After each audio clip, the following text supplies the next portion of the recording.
Il est beau de louer l'Éternel et de célébrer ton nom au Très-Haut, d'annoncer le matin ta bonté et ta fidélité pendant les nuits. Le psaume 100 nous dit également au verset 5, « Car l'Éternel est bon, sa bonté durera toujours et sa fidélité de génération en génération. » Je ne sais pas ce que toi tu reçois quand tu entends ces versets, mais on peut dire tout simplement que Dieu est Dieu. Et il s'en tient toujours à ce qu'il dit, parce qu'en lui, il n'y a aucun nombre de variations, aucun nombre de changements. Sa fidélité est grande. Sa fidélité est liée à sa bonté. Et c'est ce que nous venons de lire dans les 2 passages que nous avons évoqués tout à l'heure. Et c'est vrai que dans le monde où nous vivons, nous sommes de toutes parts entourés par le mal. Mais nous savons que la fidélité de Dieu est là. Et si nous avons cette conviction dans le cœur, nous n'avons aucune raison d'être effrayés. Parce que c'est lui-même qui nous a affermis pour que nous ne puissions pas vaciller. Pour que nous ne puissions pas vaciller lorsqu'il y a une épreuve, lorsqu'il y a une attaque. Alors, bien sûr, ce soir, nous allons recevoir notre invitée. Donc, c'est Eugénie. Alors, Eugénie, déjà, nous te disons merci d'avoir répondu favorablement à notre invitation ce soir à l'émission Témoigne de Christ. Donc, je te laisse te présenter. Merci, Christelle, de m'avoir invitée. Je suis Eugénie, j'ai 35 ans. Je suis fille unique du côté de ma mère et j'ai 4 frères et une sœur du côté de mon père. J'avais pas de problème en soi dans ma vie, la vie était belle. Amen. Donc voilà. Amen, amen. Alors, c'est vrai que si tu es là ce soir, c'est parce que tu as des choses effectivement à partager. Pourquoi? Parce que Dieu a fait dans ta vie. Amen. Et c'est important que tous ceux qui nous écoutent puissent écouter, entendre la grâce que Dieu a déposée sur ta vie et la grâce également qu'il t'a faite de t'accompagner. Alors, est-ce que tu peux maintenant nous dire comment Dieu s'est présenté à toi? Alors, qui tu étais, bien sûr, et puis depuis quand Christ est rentré dans ta vie, comment il s'est révélé à toi? Comment tu as commencé en fait cette relation avec Dieu? Ok. Alors, comme je disais, effectivement, j'étais une jeune fille sans problème réel. J'avais mon père, ma mère, la vie était belle. Je n'avais pas tout ce que je voulais, mais j'avais tout ce dont j'avais besoin. Franchement, la vie était belle jusqu'à bon, il y a eu des petites choses d'adolescente, des petites épreuves, mais bon, est-ce qu'on peut appeler ça épreuve? Je ne sais, mais en tout cas voilà, enfin des choses adolescentes, j'avais pas de problème. J'ai vraiment eu une adolescente où j'ai bien grandi, où la vie était belle. Voilà. Maintenant, à l'âge de 19 ans, je venais d'avoir mon bac. Donc c'était en 2005 et ma mère en fait se réunissait déjà depuis bien 5 ans dans une église. Et elle avait donné sa vie à Christ et moi j'y allais, mais bon, sans grande conviction, mais maman y va et on y va, hein. On se pose pas trop de questions, on y va. Et puis un jour on avait prié pour les examens. En fait, si je puis dire, ça a commencé vraiment avec le bac. On avait vraiment prié pour ça parce que pour le coup j'avais pas de problème en soi, mais je ne sais pas pourquoi, à partir de janvier 2005, du coup, j'avais arrêté d'aller à l'école et forcément, j'y allais pas. Et quand le bac arrive en juin, voilà, ça devient compliqué. Donc vraiment ma mère, on s'était vraiment mise à prier. À cette époque, il y avait sur une radio chrétienne tous les matins des prières de déclaration et tout ça, et je le faisais avant d'aller en examen. Et j'ai eu mon bac. Alors je l'ai eu au deuxième tour, mais même le deuxième tour, il a fallu prier et croire jusqu'au bout que c'était possible. Donc il y a eu une réunion de jeunes le 16 juillet 2005 pour remercier Dieu, puisqu'on avait on avait prié pour les jeunes de l'église, pour ceux qui passaient les examens, et il fallait du coup remercier Dieu pour tous ceux qui avaient réussi. Et ça, c'était le 16 juillet 2005. Je m'approche, on chante et tout, on loue, et là, patatrac, je me mets à pleurer. Je ne sais pas ce qui se passe. Je pleure. Et là, j'ai la monitrice qui s'approche et qui me dit, ça y est, Jésus t'a touché. Gloire à Dieu. Et je continue à pleurer, je pleure. Mais en tout cas, j'ai accepté Christ ce jour-là. Enfin, en tout cas, il est rentré dans mon cœur, parce que forcément, aller à l'église, on entend, même si en tant que jeune, on entend d'une oreille et tout, mais il se passe quand même quelque chose dans le cœur. Et là, je crois vraiment que Christ a touché mon cœur ce jour-là, le 16 juillet 2005. Amen. Donc là, nouvelle vie, Jésus, chouette, nouvel ami, tout ça, Seigneur, Sauveur, béni soit l'Éternel. Et je viens d'avoir mon bac, enfin, j'ai la vie devant moi, j'avais déjà mon projet professionnel bien en tête, enfin, les choses étaient déjà carrées, enfin, ma vie devait se dérouler normalement. Et le 16 août 2005, la Martinique connaît une catastrophe. 152 Martiniquais meurent d'un crash d'avion. Et dans ces 152 Martiniquais, il se trouve mon père. Il y a mon père qui décède du coup dans le crash du 16 août 2005. Donc le 16 juillet, j'ai accepté Christ, et un mois après, le 16 août, je perds mon père. Alors là, patatrac encore, je me dis, Seigneur, qu'est-ce qui se passe? Je ne comprends pas. Normalement, là, c'était la belle vie qu'on m'avait promis, en vérité. Tu as accepté Jésus, tout va aller. Mais qu'est-ce qui se passe, en fait? Je ne comprends pas, littéralement, et je rentre en... alors, je ne renie pas Dieu à ce moment-là, mais je ne comprends pas. Et en fait, va s'en suivre plusieurs années de rébellion un peu, parce que je ne comprends pas, en fait. Je ne comprends pas comment je peux accepter Christ, et comment un mois après, en fait, on peut me retirer mon père. Et en vérité, au début, je pensais que c'était lui qui me reprenait mon père. Je ne comprends pas. Donc, toutes ces années-là, je suis un peu je suis un peu dans l'incompréhension, mais dans ce questionnement de pourquoi. Et en fait, je demande à Dieu pourquoi. Mais durant toutes ces années-là, il y a quelque chose d'assez étrange, c'est que Dieu se révèle comme étant mon papa. Amen. En fait, j'ai perdu mon père terrestre, mais je retrouve un père céleste. Amen. Et en fait, et le meilleur des papas, en vérité. Et en fait, mais avant de comprendre tout ça, en fait, je lui parle, en fait, tout simplement. Je lui parle, je vis des choses avec lui, mais en fait, j'avais comme une partie à l'intérieur. En fait, j'avais une moitié de ma personne qui était littéralement morte. En fait, je marchais dans la rue, et c'était vraiment, je le sentais, hein, je le ressentais vraiment. J'avais vraiment un côté qui ne fonctionnait pas. Bras, mains.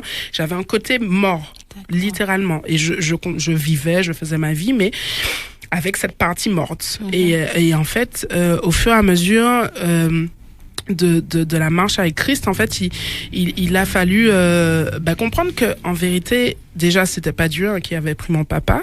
Il l'avait permis. Et en fait, si je peux me permettre, je vais raconter un rêve que j'ai eu la veille. C'est vrai que ça, j'oublie de le raconter, mais j'ai eu un rêve la veille La veille au soir, je fais un rêve. Alors j'ai eu 2 rêves. Le premier, je ne me souviens plus à combien de temps avant le crash, mais il y en a un, c'est la veille. Le premier rêve, c'est je vois en fait une épée de Damoclès sur une mare de boue, de sang, enfin un truc. Enfin c'est un peu du sable mouvant. Enfin c'est un peu boueux. Enfin je comprends pas à ce moment-là. Je vois une épée de Damoclès. Enfin je l'appelle comme ça, mais c'est une épée qui est au-dessus avec comme du sang qui coule et qui perle en fait, d'accord, qui tombe. Je ne comprends strictement rien du tout. Je raconte ça à ma cousine qui, elle, est à l'évangile depuis un petit peu plus longtemps. Elle comprend pas plus que moi. Je dis bon. D'accord. La veille, j'ai donc mon père en fait ma mère avait laissé mon père 4 ans auparavant et du coup mon père fréquentait quelqu'un, enfin avait une nouvelle compagne avec qui il est parti, du coup qui est aussi décédé malheureusement et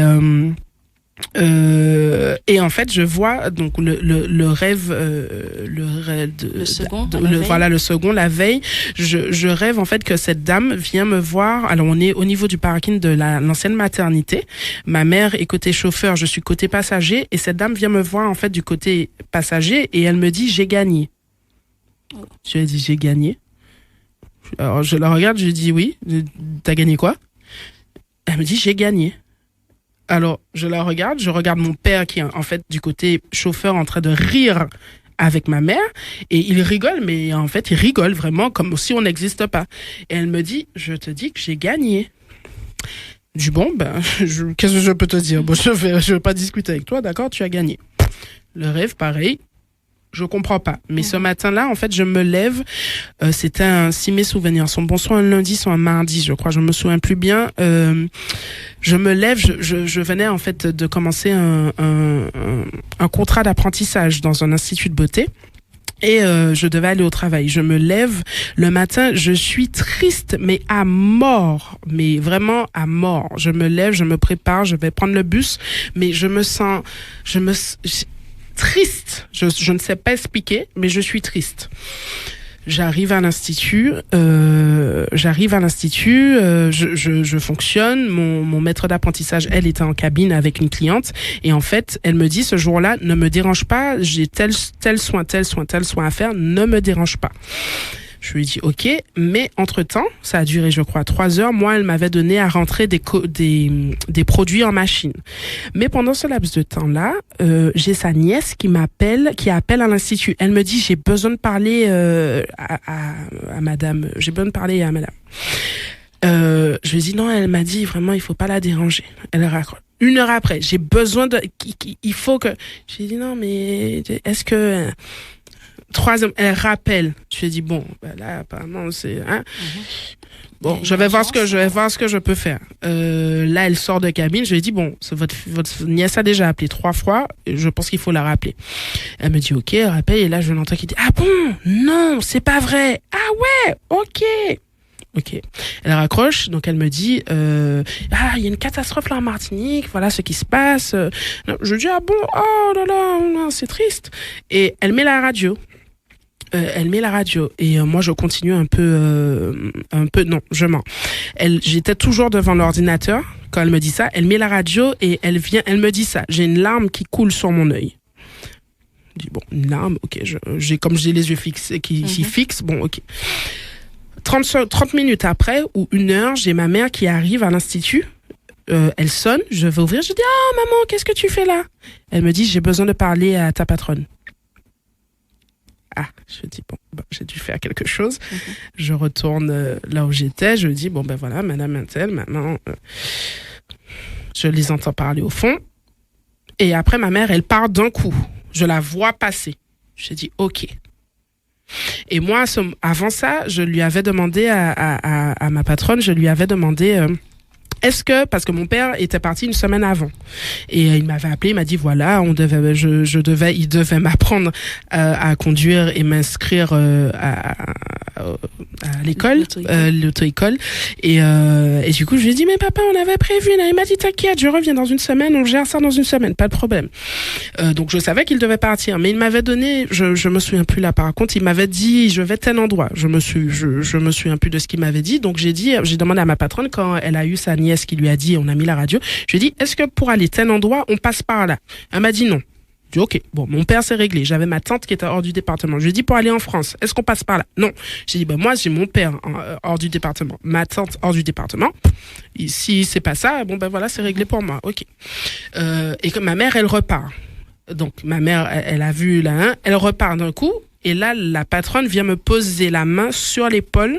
Et là, je comprends et je me mets à pleurer. Et là, je pleure. Et pour le coup, je passe toute la journée là. Elle me garde, en fait. Et en fait, c'est comme si le temps s'est arrêté, littéralement. Quand ma mère est venue me récupérer en fin de journée, vraiment, c'est comme si la vie s'est arrêtée en Martinique. D'ailleurs, il y avait les clients ont arrêté de venir. Vraiment, la vie s'est littéralement arrêtée. Ouais. Et là, du coup, donc ça, c'était la parenthèse du jour quand ça s'est passé. Mais après ça, il a fallu que Dieu m'explique, en fait, pourquoi je l'accepte et on me dit ma vie sera belle et au final, il me prend mon papa. Maintenant, au jour d'aujourd'hui, ça va faire 16 ans, je crois, maintenant que j'ai donné ma vie à Christ. Je comprends que, en vérité, vu que toute chose concourt au bien de ceux qui aiment Dieu, il a fait concourir à mon bien le fait de pouvoir me rapprocher de lui. Parce que si ce n'était pas ça, je n'aurais pas connu Dieu au niveau, pas que je sois arrivée, mais en tout cas dans les dimensions où je l'ai connu. Et vraiment, on a parlé de sa fidélité tout à l'heure. Et vraiment, je ne peux que parler de la fidélité de Dieu parce que tout au long de ces 16 années, le Seigneur a été fidèle, réellement. Amen. Il a été fidèle parce que j'ai été vraiment en crise, parce que je ne comprenais pas, parce que c'était douloureux, parce que en plus, il y a les gens qui parlent, c'est quelque chose d'assez médiatique. Toutes les années, on nous rabâche ça, les 16...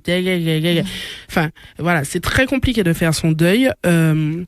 Et vraiment, ça a été long, ça a été fastidieux. Je pensais que j'y arrivais finalement quand les vacances. Et en fait, c'était vraiment un cycle dans ma vie parce que dès que le 1er juillet arrivait, j'étais pas bien. Mais j'ai pris du temps à comprendre que c'était ça en fait. Mais dès que les vacances arrivaient, j'étais pas bien. Je sais pas pourquoi. Je suis et du coup, donc tout au long vraiment de ces 16 années, vraiment le Seigneur a été fidèle parce que il m'a amené tout doucement, par des gens, par des prédications, par ma relation avec lui, par nos temps de qualité qu'on passait ensemble, mes cultes personnels. En fait, le Seigneur m'a vraiment aidé à comprendre que ce n'était pas lui, mais que il avait laissé faire, il avait permis, mais que ça participait en fait à la construction, de qui il voulait que je sois. Et j'ai compris par la suite que en fait ça me permettait moi de pouvoir prendre en charge en fait quelqu'un qui passait par le deuil, en fait, de pouvoir savoir ce que, d'ailleurs 1 an après ou 2 ans après, je crois, j'ai un ami qui a perdu son frère d'une manière tragique. Il a perdu son frère, je crois, c'était un accident de plongée. Et quand j'ai été à la veillée, à cette époque-là, je ne connaissais pas, en fait. Avant ça, je n'avais perdu personne. Donc, je ne savais pas ce que c'était. Et là, j'ai pu, je savais ce qu'il vivait. Et je savais ce qu'il voulait entendre ou pas entendre.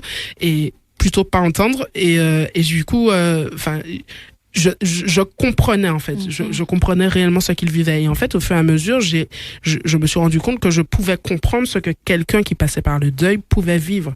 Et pouvoir la prendre en charge, si je puis dire, mais en tout cas, voilà, pouvoir échanger avec les personnes qui passaient par ces moments-là. Et le Seigneur a été fidèle parce que j'ai eu à partir en métropole après mes études. Je dis après mes études parce que pour le coup, j'avais commencé un CAP esthétique que je n'ai pas fini. Parce que cette année-là, 2005, a été réellement compliquée. Donc, j'ai dû arrêter. Finalement, j'ai repris en 2006. Je suis partie en France. J'ai fait n'importe quoi. Je suis rentrée en Martinique. J'ai fini le CAP. Je suis repartie en France. Mais là, le Seigneur m'avait pas dit de partir. Mais comme j'étais un peu en mode rébellion. Donc, je suis partie. Et voilà. Et j'ai dû rentrer en Martinique encore. Et en fait, là, j'ai vraiment, en fait, j'ai compris quand Dieu te laisse faire, c'est pas sa volonté, mais il te laisse faire. Donc, avive-t-il l'avion. Et puis, quand c'est la volonté de Dieu. Parce que du coup, ça, c'était en 2008. Je suis partie en 2008. J'ai décidé de moi-même de partir. J'ai fait une année catastrophique. Je suis rentrée je suis rentrée dans mon église, au secours, je vais perdre ma vie. Et c'était vraiment ça. J'allais perdre ma vie. Et vraiment là, j'ai compris avoir en fait la volonté parfaite de Dieu, être dans la volonté parfaite de Dieu, parce qu'en vérité, Dieu nous laisse vivre notre vie. Il est pas, en fait, c'est un gentleman, on dit. Il ne n'oblige pas, c'est ça. Il n'oblige pas, il nous dit, voilà, choisis. En fait, la Bible dit, choisis. Il y a la mort, il y a la vie. Mais choisis la vie. Il te conseille maintenant, à ta guise. Et pour le coup, moi, je voulais en fait à la base, voilà pourquoi je dis ça, parce que quand j'ai fini mon bac, à la base, je voulais faire un BTS esthétique, tout de suite après mon bac. Et mon père m'avait dit, non, bon, c'est un peu juste et tout, bon, on va voir, peut-être, si on te trouve une école et tout. Patatras, il est plus là. Qu'est-ce que je fais? Donc finalement, j'avais décidé de rester faire le CAP au lieu de partir faire le BTS. Il n'y avait pas le BTS à l'époque. De rester faire le CAP en Martinique et puis de partir après. Comme j'avais déjà prévu ça, je suis partie en France faire mon BTS. Ça, c'était en 2008. Finalement, je suis arrivée en France. Je n'ai pas trouvé, je voulais faire mon BTS en alternance. Je n'ai pas trouvé de chef d'entreprise alternante, mais on m'a proposé un CDI. J'ai accepté le CDI, j'ai travaillé. Mais c'était du grand n'importe quoi. J'ai arrêté d'aller à l'église. Freestyle. Mais dans tout ça, en fait, le Seigneur vraiment s'est révélé en tant que père. Pourquoi? Parce que même si, en fait, je faisais ma petite vie, en fait, il a toujours été là. C'est comme une enfant, en fait, qui a son papa, mais qui, en fait, décide un jour, il fâche, et puis papa, il n'est pas capable de papa. Mais le papa reste là. Et en fait, quand elle a besoin de 50 €, elle appelle quand même le papa. Ouais, j'ai besoin de 50 €. Mais le papa, tout ça. Et c'était un peu ça, en fait. Je vivais ma vie, mais j'ai toujours eu cette relation avec Dieu parce qu'il était vraiment devenu mon père, en fait. Mon père que je maltraitais, malheureusement, parce que je faisais ma petite vie, mais mon père en soi, parce que je n'avais plus mon père sur terre, mais je me retrouvais quand même avec un père qui gérait la terre. Donc, en vérité, même si je faisais ma petite vie, j'avais quand même cette conscience de qui était mon Dieu. Et du coup, je suis donc rentrée en Martinique en 2009. Et après, il a fallu bien prier, bien demander pardon, bien s'humilier. Et là, j'ai dit, Seigneur, je veux vraiment faire mon BTS. Tu vois, je veux faire mon BTS vraiment. Je pense qu'il m'a réellement éprouvé. Et en 2010, je suis acceptée dans une école... Une grande école à Lyon, et je suis acceptée pour le BTS esthétique du coup, et je repars en 2010 avec l'aval de Dieu. Je repars en 2010 à Lyon, où là je vais rentrer dans une chorale. Je suis à l'église, en fait là vraiment ce n'est pas du tout pareil parce que depuis la Martinique, je suis vraiment accompagnée parce qu'il y a un évangéliste qui vient en août dans notre église et on me met en relation avec lui. Il est à Lyon, je vais à Lyon, du coup j'arrive directement là où il se réunit, directement dans la chorale, directement, enfin voilà, donc je suis cadrée en fait. Là le truc est, enfin, c'est Dieu. C'est ce que j'allais dire. Voilà. C'est Dieu. Tu as repris le contrôle, en fait. Ça. Alors bon, j'ai pas été parfaite, mais j'ai un peu pompé l'op. Mais le Seigneur est quand même resté tout le temps, malgré mes infidélités. Il est resté fidèle. Il est resté fidèle. Il est resté fidèle. Il est resté fidèle et là, à m'attendre à me dire, mais en fait, t'as pas compris. Je suis là. Mais là, tout ça, parce que pendant toutes ces années-là, en fait, j'étais encore en crise. J'étais encore en crise de comprendre réellement pourquoi, en fait. Pourquoi ça m'était arrivé? Pourquoi un truc aussi grave? Pourquoi, je sais pas, il pouvait pas mourir de vieillesse, d'un accident, mais même pas, je sais pas, il est couché sur son lit, il meurt, enfin. Mais pourquoi il fallait que ce soit un truc aussi gros et que toutes les années, le 7, 12, il faut qu'on me rappelle que mon père est mort dans un crash. Et ça, c'était dur. C'était dur. Donc, ça a pris du temps.